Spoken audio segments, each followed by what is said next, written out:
C'était apparemment le meilleur de la classe, un pays donné en exemple dans un continent miné par la misère et les guerres. On avait même pu parler de miracle ivoirien, tant cette ancienne colonie française avait accumulé les succès économiques en tout juste 2 décennies après l'indépendance.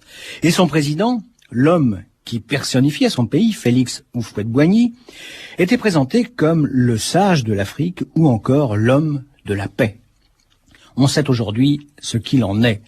Le pays est coupé en deux, toujours à la merci d'une reprise des combats entre les rebelles et les forces gouvernementales. L'économie est dévastée et de nombreux Européens, ceux-là même qui contribuaient à la prospérité du territoire, ont été contraints de fuir.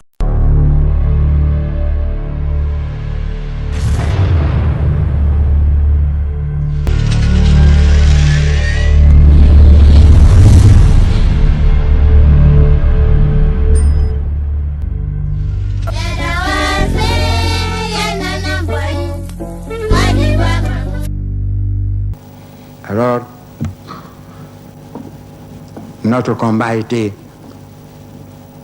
de réduire les effets de provocation. On a envoyé Sékou Baraji provoquer nos braves militants de Boisflé.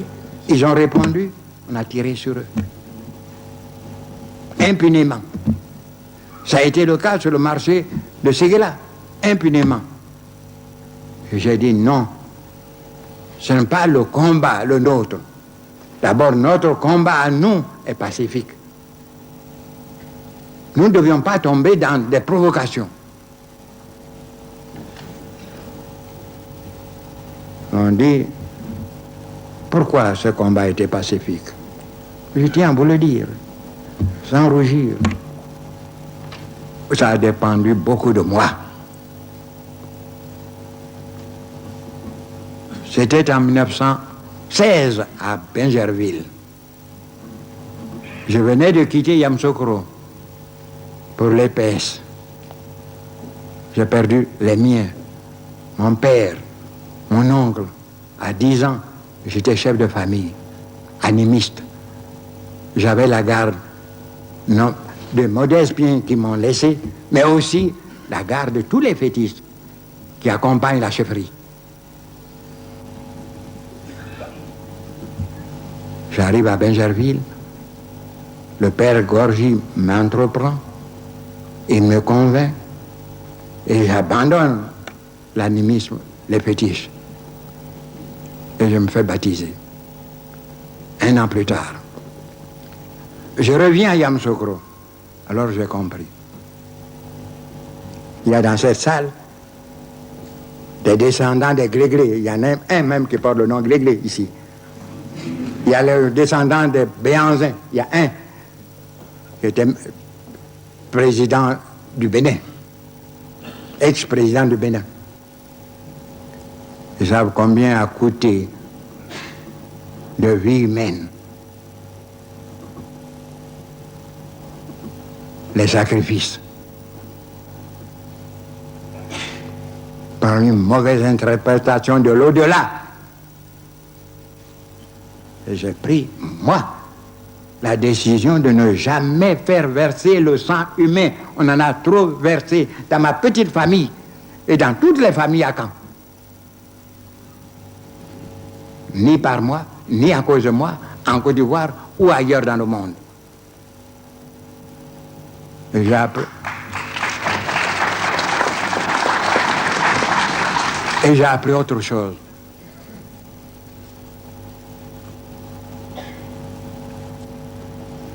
Aime ton prochain comme toi-même.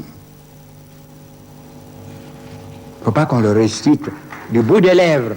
Si vous aimez votre prochain comme vous-même, vous ne pouvez pas vous faire du mal à vous-même.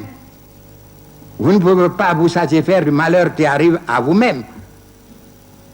Vous devez aussi ne pas faire du mal à autrui.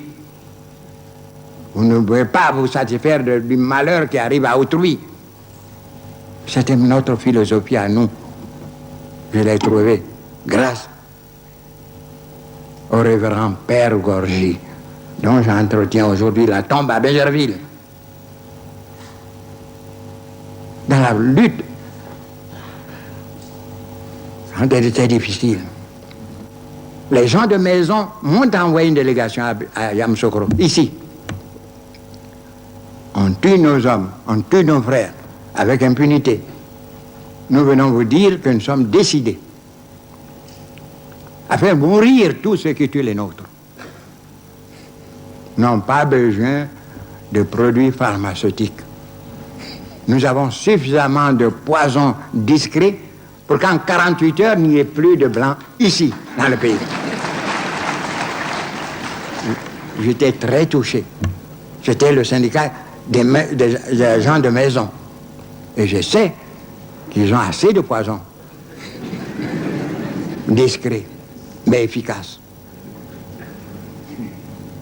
Je leur ai répondu en disant: je vous remercie. La vie de ces hommes appartient à Dieu, comme la nôtre. Dieu seul doit leur reprendre. Nous luttons contre la vie de leurs privilèges. Et avec l'aide de Dieu, nous tuerons la vie de leurs privilèges. Et nous avons réussi. Mais de grâce, ne tuez personne. Nous gagnerons. L'amour l'emportera sur la haine. Et on a accepté cela. Et le jour où en 1945, plutôt en 1956, pour la première fois, Guy Mollet m'a appelé à son gouvernement, Mendès France avait retenu longtemps cette phrase. J'ai dit au président: nous allons nous efforcer en Afrique noire d'éviter les heurts et les incompréhensions qui ailleurs ont conduit la France aux situations que nous déplorons tous, en Asie comme en Afrique. Et nous avons respecté cet engagement. Nous n'avons pas répondu. Ce n'est pas par peur. Nos anciens combattants sont là pour témoigner de la valeur militaire de nos hommes. Sur leur poitrine scintille des médailles qui attestaient ces valeurs.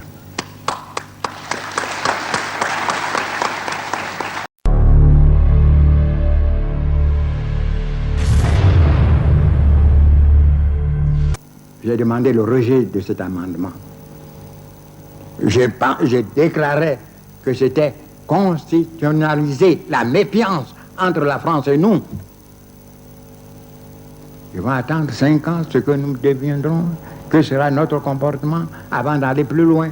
Alors qu'ailleurs, partout, le vent soufflait pour l'indépendance.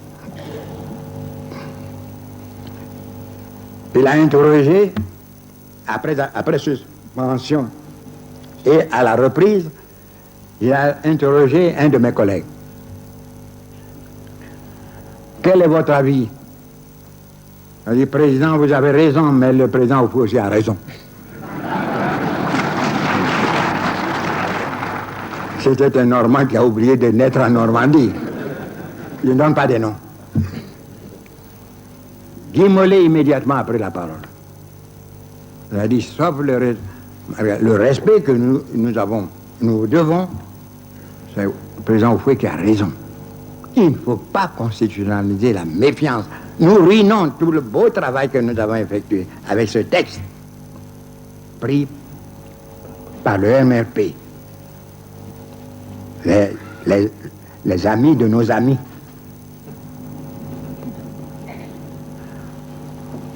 Alors, avant que le général de Gaulle ne reprenne la parole, j'ai dit: mon général, faites-nous confiance, faites confiance à l'Afrique, et par ma voix, alors que je n'étais pas mandaté, mais j'ai osé, par ma voix, l'Afrique vous fait une égale confiance.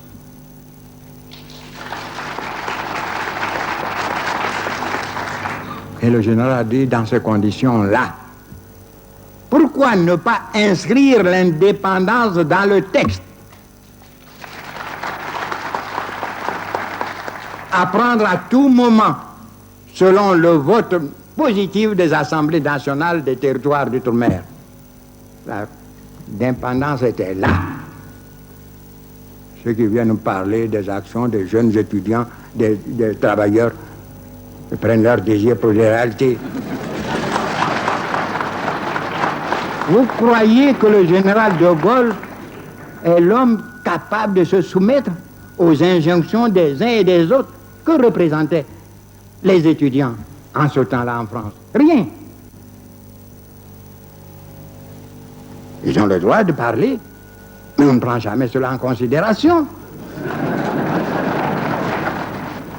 C'est le général de Gaulle, librement, à la suite de ma demande de rejeter le mémorandum du MRP, qui a dit dans ces conditions-là, pourquoi ne pas inscrire l'indépendance dans le texte à prendre à tout moment par les territoires d'outre-mer selon les votes positifs de leurs assemblées nationales. Il s'est tourné vers Debré, Lévy, rapporteur, et Pompidou, qui était directeur de cabinet. Mettez-moi cela au point et que cela figure dans le texte.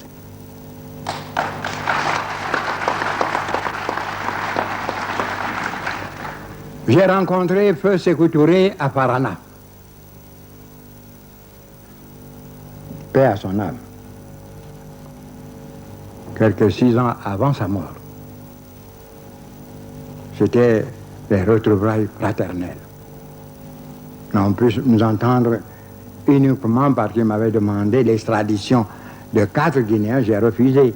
Mais néanmoins, nous avons tenu une réunion commune entre nos 2 directions. Philippe Biassé était présent, Konakanga, Lanzeni et tant d'autres. Malheureusement, les siens sont presque tous morts. Mais j'ai posé la question à Sékou devant ceux-ci. Aujourd'hui, nous sommes en famille politique. Volontairement, je n'ai pas voulu diminuer l'auréole de gloire qu'on t'a attribué à la suite de ton vote négatif de 58. Mais je te pose une question devant tous. Est-ce que dans le texte, le mémorandum que tu as rédigé de concert avec Senghor et Gabriel Lisette, et qui m'a été soumis avant que vous ne le remettiez, toi à De Gaulle, Senghor à Debré et Lisette à moi, est-ce que cela comportait le mot indépendance?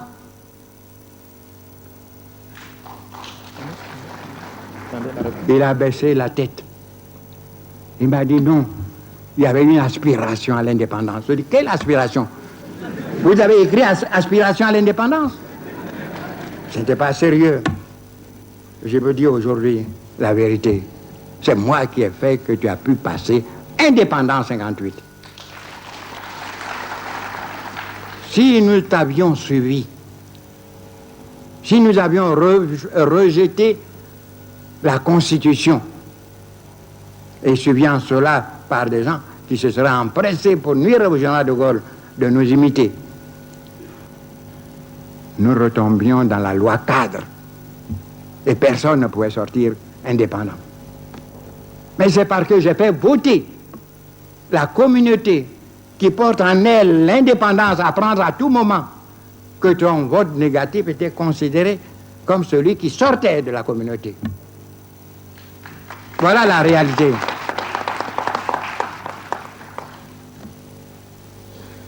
On a parlé des indépendances. Je vous demande de cesser d'égarer les chercheurs. Ils ont un travail difficile. Apporter la vérité pour les aider. N'apportez pas ces vêtements vieux, usés, déchirés pour masquer la vérité.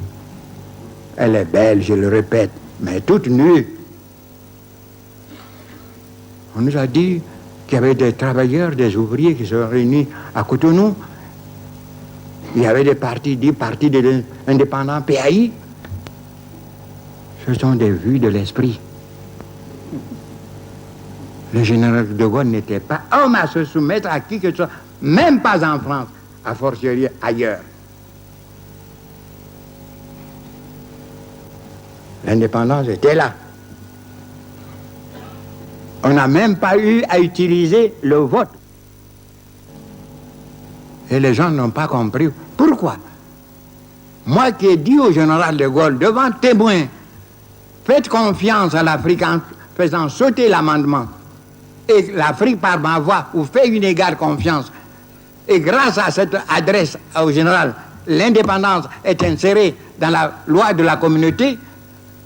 Vous comprenez pourquoi c'est moi qui ai fait la campagne pour que le référendum soit approuvé dans nos territoires d'outre-mer. Alors quand on vient vous parler d'Houphouët qui n'aimait pas l'indépendance, vous savez, il y a beaucoup de gens qui crient matin et soir, ou même allant à la Mecque ou à la communion matin et soir, qui crient Dieu, Dieu, Dieu, mais qui n'obéissent à aucun commandement de Dieu.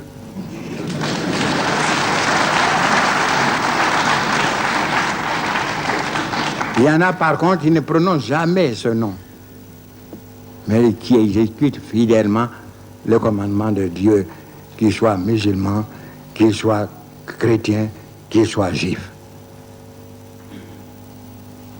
Et voyez-vous, Kennedy a dit, je ne cesse de le répéter, que la victoire a plusieurs papas, mais la défaite est orpheline. Il y a beaucoup de papas pour l'indépendance. Ils n'étaient pas avec nous dans cette lutte. Ils n'étaient pas avec nous. Rien qui a grandi à mes yeux, qui a eu ce courage en 1973. Je ne le citerai pas, parce que je ne vais pas donner des noms. Mais je ne dis que ce qui est la vérité. Il a eu cette grandeur d'âme. Un jour, au cours d'un banquet, je regrette qu'en 1946, je n'ai pu répondre à l'appel de l'Afrique. En 1946, c'était le congrès de Bamako. Imaginez-vous l'accord parfait entre les signataires du manifeste. Nous n'aurions pas eu cette traversée lamentable du désert pendant 10 ans où seuls nos militants ont subi la plus sauvage, sanguinaire parfois des répressions. Nous aurions gagné 10 ans ensemble. Nous aurions pu demander le respect de la promesse du général de Gaulle. La promesse de 1944, on ne nous a pas refusé. Si nous avions maintenu la cohésion qui nous a permis d'obtenir de grands succès de 1945 à la veille du congrès de Bamako en 1946. Nous n'avons pas connu cette lutte fratricide. On a utilisé nos frères contre nous, des provocations sur des provocations.